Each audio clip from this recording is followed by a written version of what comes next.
Human ma-takeover sa DLPC ang Nordeco sa Davao del Norte, bisitahon sa mga accredited contractor sa Davao Light and Power Company ang mga balay sa Davao del Norte. Kabahin kini sa nagpadayon nga transisyon sa electricity distribution operation sa probinsya. Matud sa DLPC, nitong Martes, Mayo 26 ning tuiga, nagsugod ang house-to-house visit. Lakip silang himuon ang initial meter reading alang sa data gathering, inspeksyon sa kasamtangan ng electric meters ug posibleng pag-ilis sa mga defective kundaot nga mga metrohan sa kuryente. Libre kining ipahigayon sa tinguha nga mapalambo pa ang serbisyo ngadto sa mga konsumidor ug masiguro ang kaluwasan sa publiko. Sumala ni Fermin Idilion, spokesperson sa Davao Light, makatabang sab kini sa pagmintinar sa kalikon sa electrical system ug masunod ang mga regulasyon sa Energy Regulatory Commission kun ERC. Ako pa rin assess sa area.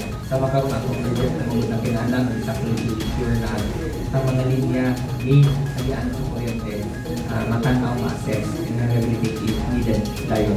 So, dahil hindi ka lang siyang mga kawan, ma-address yung marami na siya makita niya pa ito, especially pag nag-house to house na tayo yung buwan, ma-check niya pa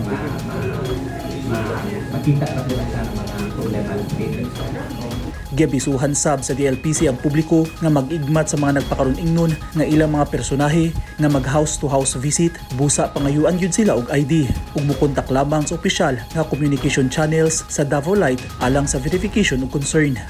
So customers are advised to request identification from personnel conducting field activities. So tanawa kung naka-uniform ba, na may mga ID, pwede din na pangayuan na siya. Serbisyuhan na sa Davao Light ang Tagum City, Munisipalidad sa Asunsyon, Talaingod, Sawata, Kapalong ug New Corilla sa Davao del Norte. Human sa malampuson nga sunod-sunod nga pag-take over sa mga pasilidad sa Northern Davao Electric Cooperative con Nordeco sa Island Garden City of Samal, Tagum City ug kasikbit nga lugar sa Davao del Norte. Ipatuman na sab sa Davao Light ang billing ug collection, operasyon ug maintenance, bagong service applications ug customer service. Ano na mga proseso ang pag-take over? Tanaw na sa Balaod, nag-mention ko dito sa katong Public Act 12144 na ano na tayo 2 years na transition period. So ang Nordeco po na may ipagkagulitan ng mga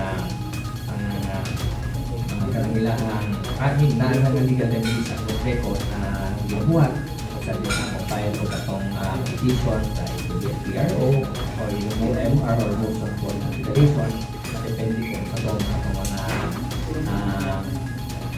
case po na pagtubag dito sa mga isang aksyon sa korte.